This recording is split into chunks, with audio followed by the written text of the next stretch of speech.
Hey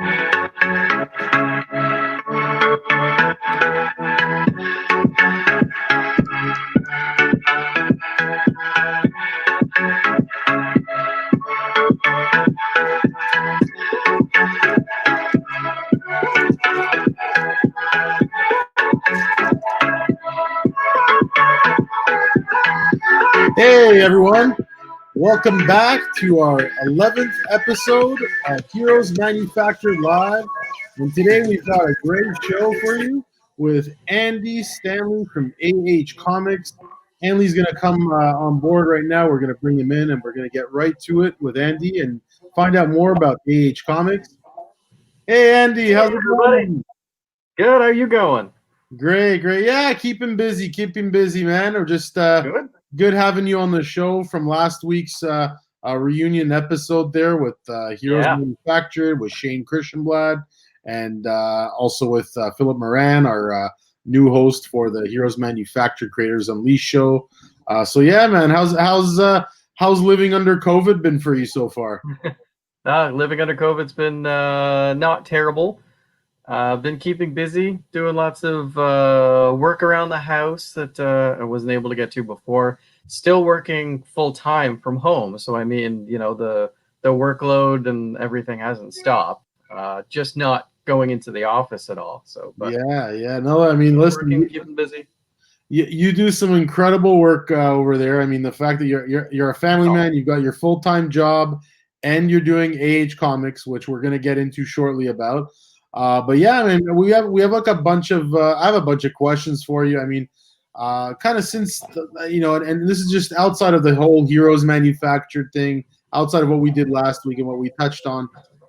With AH Comics, if you can tell us a little bit about your story with AH Comics, how you got started, and kind of just the history of it, really. Sure. Speaking of the history of it, AH stands for Alternate History Comics.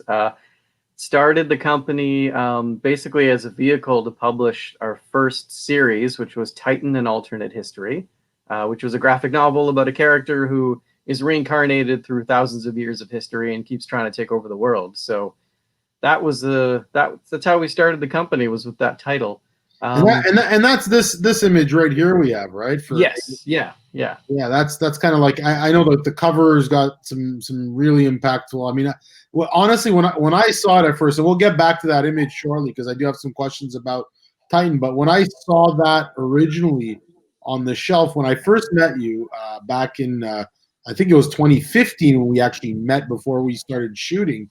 Probably, yeah. Yeah, but that picture, that image of your cover artwork with the eyes there, just kind of daunting and looking right at you, that captured me right away. I knew I had to pick up that book. Good. It was just incredible. I mean, once I picked it up, I bought it from you, and I remember loving the issue right away. So with AH Comics. I see you've trademarked this. I mean, it's become a brand here in Canada, but you've also you mentioned in our last episode you've won some awards, and I know that Titan was your first book.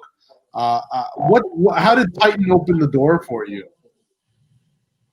I think Titan opened the door. Boy, I don't know if it was Titan particularly that opened the door, but it was more the branding around the company itself. AH Comics is sort of what opened the door. I think the independent comic book scene, especially creators trying to break into it. One of the things that's missing is sort of a little bit of that higher level perception that you can give to other vendors and stores and distributors. So having the company represent the book instead of just, hey, we're a couple of guys who've written a book and done some artwork, here, buy our stuff. I think it's definitely paying attention to the branding of the company, making it seem more of like an entity itself, going through that process of incorporating. That's really sort of what opened the door. Nice. And I mean, it doesn't hurt that the book was great. No, of course, the book was great, and I mean, if you can share a little bit about the story behind Titan, because I believe it's, I mean, you're mentioning a little bit before, but just if you can elaborate, kind of what got you, what inspired you, I guess, to write that book as well. Well, it was written by Michael Tim Chisholm, very good friend of mine, all through high school. One of the biggest comic book collectors I've ever seen. But the basic story idea I came up with years and years ago because as an artist, I really wanted to have a bit of a challenge in my work. And I wanted to write, or I wanted to illustrate a book that took place in different time periods. And the thought was each time period, I would try to use a completely different art style for to sort of carry on that visual narrative. So I brought the idea to my friend Mike, who completely blew me out of the water with an incredible idea to on how to write it and how, what the characters are going to be and the journey that the main character is going to go on. The main character being a bad guy, which isn't something that I had thought of, and I from there, yeah. Yeah, because I mean, it was just incredible. I mean, I remember loving it from day one. And now, if you can share a little bit about like more recent work with Age Comics, stuff that you've published over the years. I know you've worked with a number of artists. If you can share a little bit about that, I know Shane Christianblad, like we mentioned in our last show, he's been a big part of your Niagara series. Sorry, your Niagara story. And yeah, if you can share a little bit Yeah. about that. I was going to say Shane's been a part of several books. Yeah. Yeah, after Titan, after Delta, after Hobson's Gate, had kids, started having less time for artwork and writing myself, but got into more producing and directing. So AH Comics really kind of actually as a company took off. Uh, Ironically, after I stopped doing any of the artwork or working on books myself and just started producing and directing, that's where AH Comics took off. So that's where we got the Jewish Comics Anthology, Mark Twain's Niagara, and what we're most known for is Moonshot, the Indigenous Comics collection. So And, Shane, and so sorry to cut you off here, but with regards to the you mentioned producing and directing, you're producing and directing new comics, right? That's what we're like yeah, new productions that are coming out. You're directing the assembly of it. You're directing the like if you can get a little bit more into kind of the process of it. sure. Well, I mean, I wear many hats in the company. So when we're producing a book, yeah, we're talking about project management, art direction, hiring all the artists and interviews, contracts. And then I also do things like I'll do the covers, lay out the books, design, lettering, get everything ready for print, and then pass it off to the distributor. So it's a lot of behind the scenes work, which is very fulfilling as well. So, and I love being able to, like you mentioned, we've worked with over 100 artists and authors. Wow.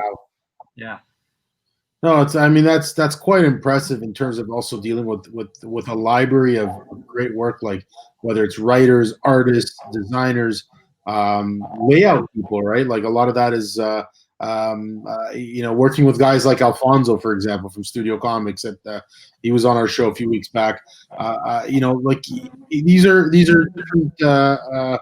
I mean, I'm finding like where do you find, I guess, the challenges too with regards to the productions? Like, are there any specifics that you'd say you personally over the years? It's always a hurdle for you to get over, but when the final product comes, like it's obviously great. But what are some of those hurdles? I think one of the main hurdles is because I've produced a lot of five right now, or I mean six if you include Mark Twain's Niagara, but long books that include dozens of artists and authors working on one publication. So these big collections. Hmm. One of the challenges is keeping everybody on time, on schedule. But something that always happens through every book is, I mean, when you've got a book and you've got 20 artists lined up and you've got 20 authors and you've got 20 stories lined up to go in, the the um, uh, the production time takes 8 months to a year. In that, some of these artists find themselves in other situations, or authors need to work on other projects. So you end up the stories end up a few less stories than what you started with. You might have to interchange an artist out with another. So those are kind of the challenges that come up in juggling those large projects. But yeah.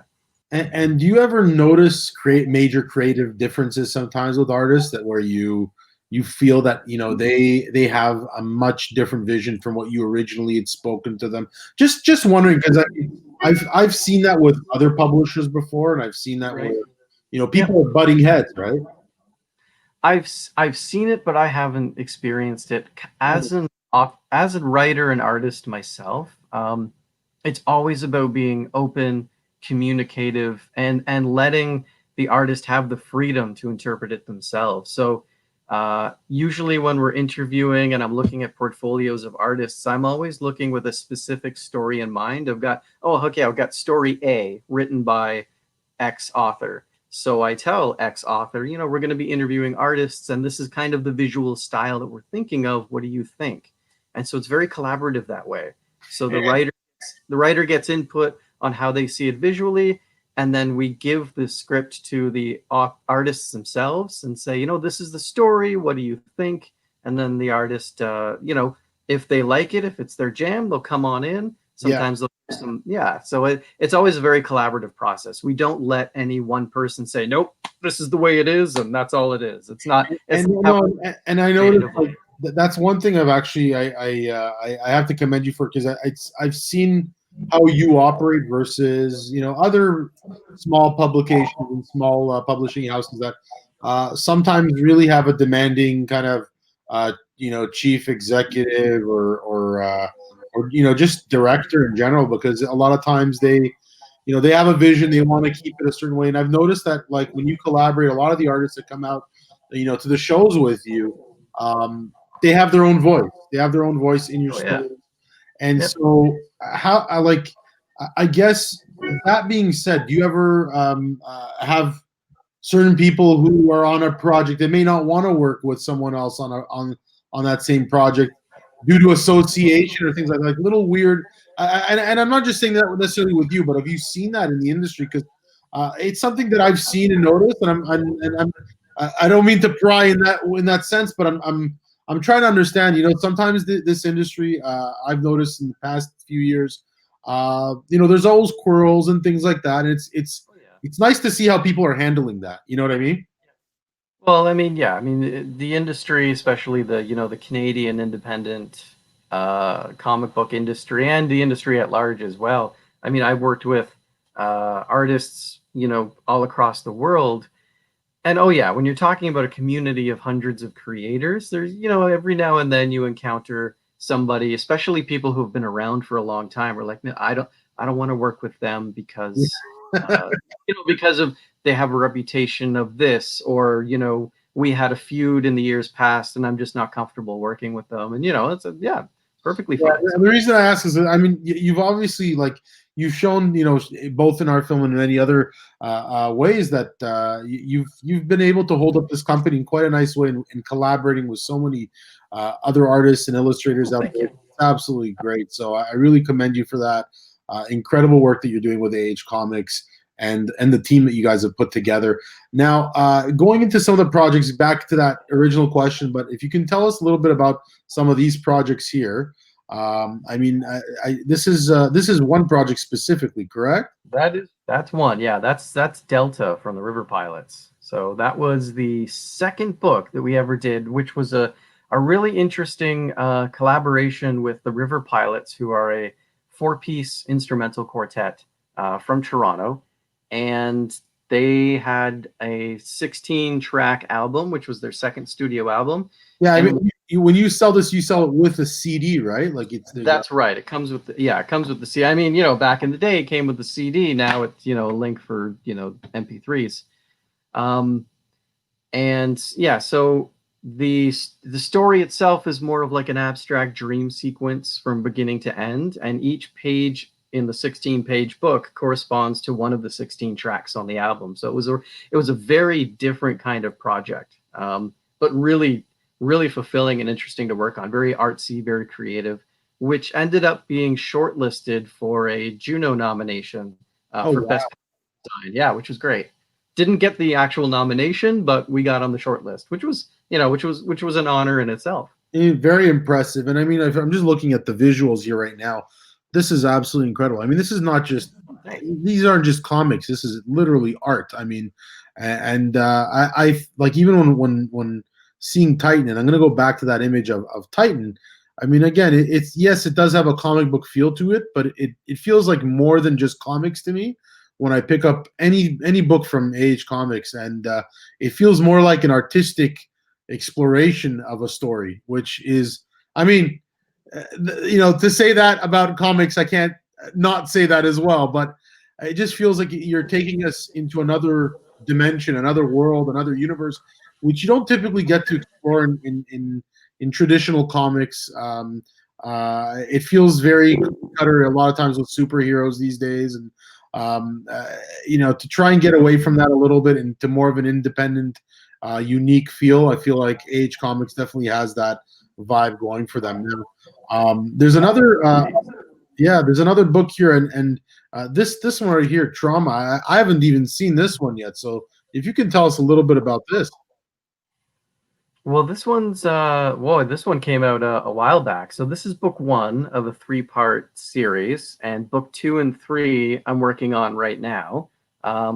So this is about a homicide detective who's suffering from post-traumatic stress and other mental health issues, who is brought back to the force, being off of psychiatric leave, to deal with a serial killer case that may or may not have a supernatural element. And I say may or may not because I don't really want to give away, what's actually happening. It was, the idea itself was brought about by my own experience with anxiety disorder and panic attacks.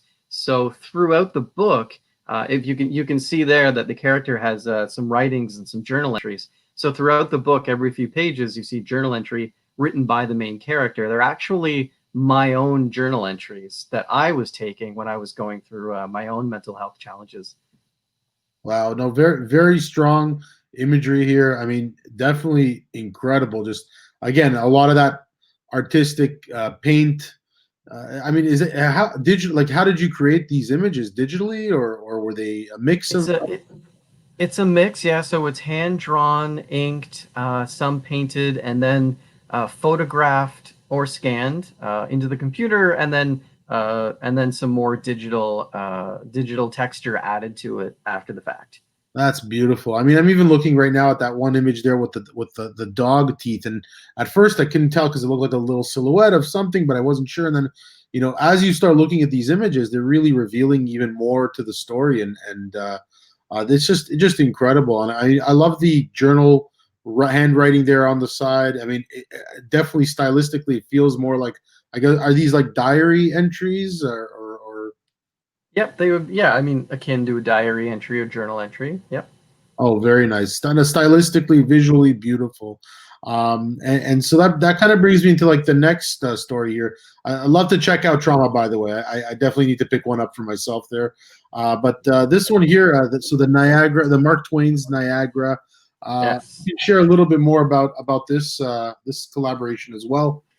Well, yeah, Mark Twain's Niagara was, it started out as a passion project. One of my childhood best friends, Zachary Schwartz, who's now a actor and screenwriter, who wrote this story many, many years ago. Him and I both grew up in the Niagara region, and he has a special love for Mark Twain. And he created this screenplay. It was about, it's a 2 hour film about Mark Twain's first time coming to Niagara Falls in Canada, and involves a bunch of different elements from all of Mark Twain's work. So the idea was, let's create a graphic novel based on the screenplay. So that's what this graphic novel is, and the graphic novel has several chapters in it. I think it's 8 chapters, each chapter done by a different artist. And this image you see on the left here was just the last piece of art that ends the book, and so that was another painting that I did. Absolutely beautiful. I mean, is that like, is it feels? I mean, I don't see the green lights in there too much, but it feels like an aurora borealis almost on some level. It's a little bit of that, a little bit of galaxy. Yeah, the actual, you see in the book, you see more of the actual sky. In this condensed version, you don't see as much. Yeah, so this book also at the Independent Publisher Awards last year won the gold medal for best graphic novel. Wow. And I know Shane did the cover for that one, right? I'll show that again. Shane did the cover, which was phenomenal. He did, that complete hand painted, classic, almost movie poster style look. Yeah, kind of what he did with us with that poster over there for Heroes, right? So I mean, exactly, yeah, that's right. I love that style that Shane has. Definitely a great style that he's brought to life with a lot of his work there. I mean, it's just incredible to see what you guys are doing because that's.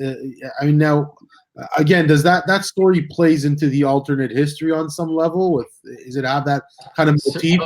Certainly does. Yeah, everything we do does that. So yeah, and so Mark Twain actually did come to Niagara in the 1860s, and after being here a few times, going back and forth, in 1895 he published a short story called Niagara, in a book in a collection of stories called Sketches New and Old.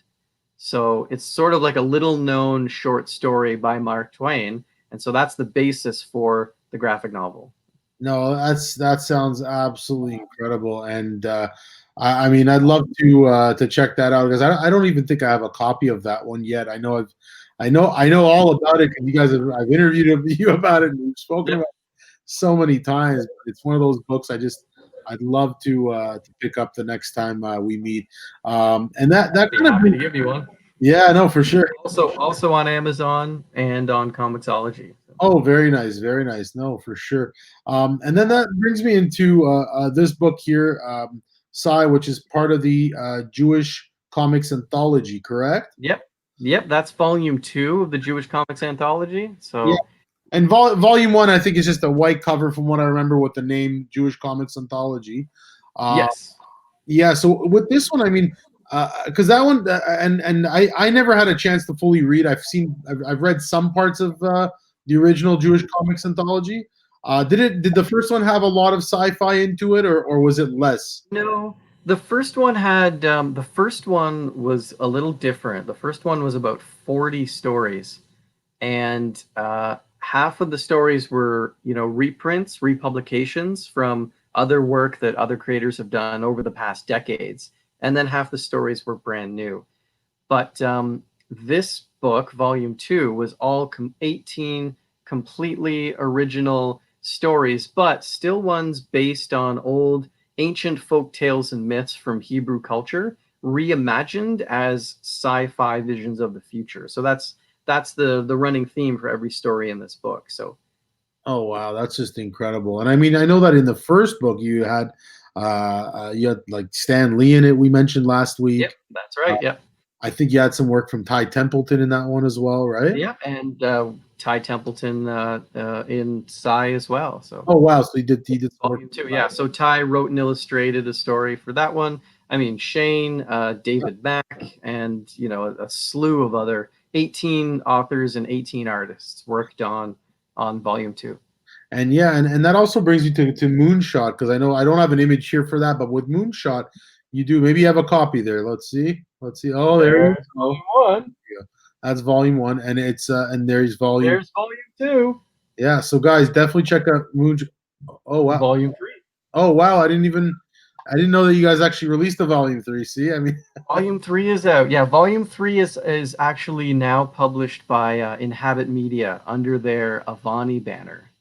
Oh wow. So, yeah, so and it's available for full worldwide distribution. But AH Comics is not handling the distribution of the Moonshot series. So, okay, so you've essentially sold the rights to that, correct? Essentially, yeah. So we've partnered with them. Yeah, we've partnered with them. Inhabit Media are a very large indigenous publisher, and so we partnered with them to help bring Moonshot to the forefront. No, that's absolutely great. I mean, and just if you can share a little bit about Moonshot's kind of the history of Moonshot, because I mean, 3 volumes. That's quite an achievement. I mean, each one is a collection, and if you can kind of tell us a little bit more about that as well. Yep, the whole series, it's a collection of short stories, and all written by indigenous authors based on traditions from their own tribal background. So The Moonshot collection is the very first collection of stories completely written by Indigenous authors themselves. And Volume 2 and Volume 3 is also completely Indigenous artists as well. So, the complete Native Aboriginal stories by the authors themselves, by the artists themselves, which isn't usually something that you see. Usually it's, they're either collaborating with other non-Indigenous identifying people, or some people have appropriated Indigenous stories and created their own versions of it, which isn't, which is not, correct. So that's what this series is. Awesome. Now, I have a couple of other questions for you. One thing I noticed with your style for Age Comics, you have a very like dark and mystical style. I mean, that's just something that's always kind of stuck out to me personally, and I think that's what always has drawn me to your booths at some of these shows that we've been to, because you stood out. Darkness draws you in. Is that what it is? Like a black hole? Something like that, yeah, literally. I mean, it's mysterious, right? And Yeah. that mystery to me appeals. When I go to a lot of conventions, you see everyone's got their kind of their superhero drawings. You've got those guys. You've got the ones who are creating fan art, and then you've got your copycatters, your everything. Yeah. Oh, well, yeah. Yeah. You got it all, right? And then you got your Marvel, DC publishers and writers and artists. But what I like, and it's rare for me to find an independent label that really sticks out in its own vision, its own unique style, and look. I mean, your brand has created its own version of what stories should be told like. Which I'm wondering what inspired you to do that. Like, have you always liked that as a style? Has it always been kind of a Oh specific? yeah. I mean, as a style, I mean, I'm an illustrator. I'm a painter first. So I mean, that's why most of my work is painted or hand inked. Like I don't have a comic booky superhero type style. So so the books and the stories that I do artwork for will, always have that same look, and it's just sort of been brought from my own love of, film noir, mystery, horror, because that's just the kind of artwork that I'm kind of drawn to. But, for example, collections like the Moonshot series or the Indigenous comics, the Jewish comics anthology, there are stories and artwork from all across the gamut. So you have ones that look more superhero, one are bright, one are more, oriented for children. So when I'm not doing the artwork, things brighten up a lot more. Yeah. but Well, but yeah, it's a style that I'm, because I'm still, director of the company, so it's kind of like something that I like seeing if I'm doing the artwork myself. but I also noticed that when you do work with other artists, I mean, their style still tends to be a little like on the darker end of things. I mean, I've seen some color, but it seems either very monochromatic or very minimal in its colors, which I admire, because it's like you're telling, and sometimes there are definitely some ways that I've seen images get brightened up, but uh, there's definitely more of a continuity to the style of the images. And is that intentional as the director of the company? Would you say, in terms of what you? I don't think it's intentional. I think the covers definitely sort of have that minimalist style. I mean, especially obviously, Volume 2, which is, very monochromatic. But but the inside of the book is got some very bright, colorful Yeah, imagery, and both series or all three books are great for educational and younger audience. They're sold in schools and libraries. So I was very conscious of that to make sure that I brought in artists that definitely did have a lighter style throughout the book. Yeah. oh, that's impressive. Now, I guess getting back into the discussion a bit about the business, the industry. Yeah. How do you view yourself as a publisher, as an artist, in comparison to others out there in the business trying to break into, and some of the larger labels that have been doing this for almost a century now, Oh right? man. Well, I can't compare myself, to anybody else. I mean, And I wouldn't even try. I mean, I'm trying to run and produce with Age Comics just in sort of the way that I know how and what I think might work. I would never say that what I'm doing is the best way to do it. Yeah, I'm for sure. I'm more than happy to tell emerging creators how not to do things, Yeah, and mistakes that I've made, and projects that might be more commercially viable than others. But I mean, one of the fantastic things about the independent publishing world is that it is more of a community. So you mentioned Alfonso, who runs Studio Comics Press. It's always lovely and wonderful to be at the comic shows and talk to people like Alfonso and other people who are in the same position as me, who are not just creators, artists, authors themselves, but they're also trying to run a business. And so well, it's yeah. a It's, it's funny because it was actually going to lead me into my next question, but like, and that's kind of what I mean by comparison. It's not necessarily you looking at yourself and saying, "Oh, where do I stand out between these other guys that I'm, either competing with, or because at the end of the day, we're all competing for the same dollar when we sell at these shows, right?" I mean, yes and no. It Okay. depends. Yeah, I mean that's one of the reasons why, going back to me trying to gear Age Comics to having a certain style, a certain niche, the alternate history niche, cultural collections. Yeah. It's because it's not. I don't want to invade other people's spaces. Age Comics books don't have superheroes. We don't have capes and mutant powers. So I don't feel like I'm competing. I would rather think that I'm more being a partner to other content that's out there. Yeah, and Yeah. I feel like we definitely get that sense, and it's interesting because I mean, even when you look at the industry, I mean, just here in Canada alone, studio comics, is one thing because Alfonso has a very unique Mexican kind of feel to it. Then I look at Chapter House, for example. They're Yep. much about strong Canadian Oh, for sure. Yeah. iconic figures, right? Um, 100%. and with you, it's. I mean, to me, when I look at your books, they feel more like actual novels when I pick them up, and whether they're graphic novels or there's a different type of story to them. It seems less commercial in that sense and more literary when I look at it, which For I sure. love Yeah. a lot. So, and that being said, I mean. Where do you also see like the future of the industry? For a lot of indie artists, in the mainstream, not in the independent kind of. How do you see that working out in the near future, in the long term? Oh man, I hope that and one day independent work will overshadow some of the bigger publishers.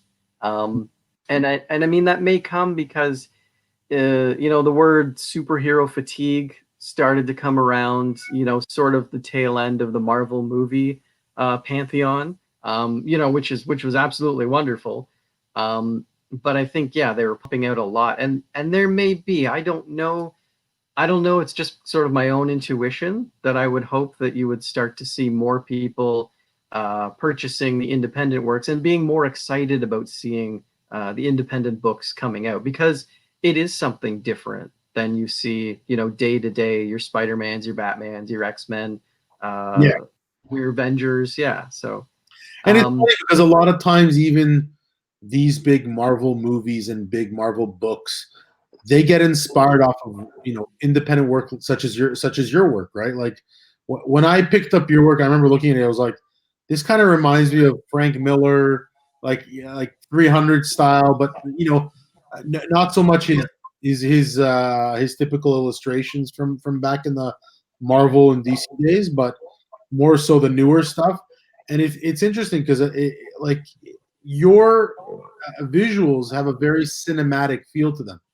They feel more cinematic than they do, than like a big comic book movie that just came out. So I mean, okay. Well, thank you. That's an honor. yeah, and I mean, like again, I love this one image here. I mean, again, it's just the eyes, right? Yeah. But that image, it speaks so much to just a quick visual. I mean, it looks just in the framing, it looks cinematic. I mean, it's awesome. And Thank you. I definitely, I appreciate you coming out today, being a part of this show. And just one last kind of question here: what can we expect, you know, to see from you in the near future with regards to Project Wise? Are there any new releases that you'd like to mention today? Well, yeah, like I mentioned, yeah, before we've got Hobson's Gate Book 2 and 3. Those are the ones that are sort of, on the forefront right now. They're in the works. So I've got 10 pages, I think, of Hobson's Gate Book 2 Yeah, complete. And that's definitely an interesting challenge. Mike is always working on Book 2 of Titan, which is probably the question we get the most at any show or appearance that Age Comics ever goes to. When's Titan 2 coming out? When's Titan 2 coming out? So you got to get on that. gotta get on it. Yeah. So Titan 2, Hobson's Gate Volume 1 and 2. Mark Twain's Niagara Book 2, we're also getting started to work on. Yep. So get that on Amazon right now. Yep. And that's what we got in the future. Awesome. Well, thank you once again, Andy. I appreciate you coming out today and being part of our show, and last week for the reunion. Thank you. So there, we look forward to seeing more from you guys, and definitely, guys, check out Andy's stuff. It's just down here. You can check out all of his stuff. I've had it flashed throughout the episode, but yeah, it's literally all down there. Follow Andy's finger, and you'll see it. ahcomics.com. On Twitter, you're at Comics Inc. And you have a Facebook page there as well. Thanks once again, Andy, for coming out. Appreciate it. Thank you very much. Thanks. And guys, so yeah, we're gonna get back into what we typically do at the end of our episode, which is gonna be the Comics Vault. So here we go. We're going to go right into our first book. It's the first and only book that we're going to show today. I like to bring this one into because I'm a big fan of Frank Thorne's Red Sonja. So this is an art book of some of his pages that he's created, some of the cover work that he's done as well. So it's presented by Dynamite. I believe this book that I did get may be actually signed by Frank himself. Let's see. Yeah, this one is a limited version. So as you can see here, there you go, signed by him. These are limited to a certain number of copies, so you might be able to pick one of these up. But this just gives you an idea of some of the work, some of the page artwork that he's done over the years. Absolutely phenomenal work. If you like that 60s, 70s kind of format, definitely amazing with the sequential art. I love to show some of that here. And definitely check it out. I mean, it's a little bit pricier as a book. I want to show some of the actual other artwork that he's got here. Some of the splash pages. There's a really cool splash page right there of Red Sonja. I believe he's done some work with her in Conan as well. So yeah, I mean, there's another great one right there for you guys. Take a look at.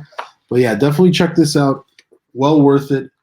Full frame book. You might be able to pick up one there with an actual signature on it. Now we're going to go into our next segment here and our last segment for this episode as part of our toys and collectibles. So we do have, and if you guys recall a few weeks ago, we had these little boxes, these little framed comics. This is one of Captain Marvel. It's my last one of these that I have to show, but definitely let's check this out. And these ones aren't limited, but they are rare. I picked this one up specifically at the Gotham Central location out in Mississauga in Ontario. Great thing to get. It's from Loot Crate. These are original Loot Crate little statues, miniatures. So let's take a look at that. And there you go. Captain Marvel right there. Really cool. It's a nice little statue, and it's a nice little pop-out statue. Well worth it. Again, I got these at a really good deal for probably about $20, but I'd say on retail value, you're looking at least probably $30. They have, last time we had an Incredible Hulk. There's also an early Avengers issue. So these are really, really cool to get. Highly recommend it if you like Captain Marvel, Miss Marvel, This is absolutely worth the money here. So that's it for today, guys. Thanks for coming out for our 11th episode. We've got one more episode left for this season. And yeah, definitely subscribe to our YouTube channel to get more information about upcoming episodes. We do have the new show coming out soon with our host, Philip Moran, Heroes Manufactured Creators Unleashed. We also have something new of a segment that's going to be coming up called the Heroes Manufactured Movie Minutes. We're going to be exploring movies, new and old, new rumors that are happening in the comic book world for cinema that's coming out.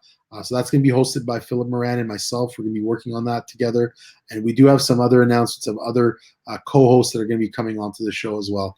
Thanks, guys. Have a great one, and look forward to seeing you guys soon. Take care.